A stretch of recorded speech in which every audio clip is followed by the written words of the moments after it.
تلنگانہ میں بارش کے دوران آسمانی بجلی گرنے سے 4 افراد ہلاک۔ تلنگانہ میں گزشتہ شب ہوئی شدید بارش اور آسمانی بجلی گرنے کے واقعات میں مختلف مقامات پر 4 افراد ہلاک ہو گئے۔ مہبوبہ ڈسٹرکٹ میں بھی مسلسل بارش درج ہوئی۔ بارش کے ساتھ ساتھ آسمانی بجلی گرنے کے واقعات بھی پیش آئے، جس میں 2 افراد ہلاک ہو گئے۔ ہلاک ہونے والوں میں ایک پنچایت امپلائی پربھو شامل ہے جو گوڈور منڈل سے تعلق رکھتا تھا۔ دوسرا شخص اٹائی گاؤں کا رہنے والا چرواہا چیریلو تھا جو جانوروں کو چروا رہا تھا کہ آسمانی بجلی کی زد میں آ کر ہلاک ہو گیا۔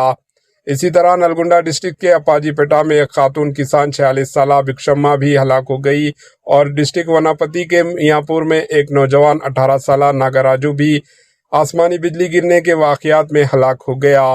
Bureau report AHN news.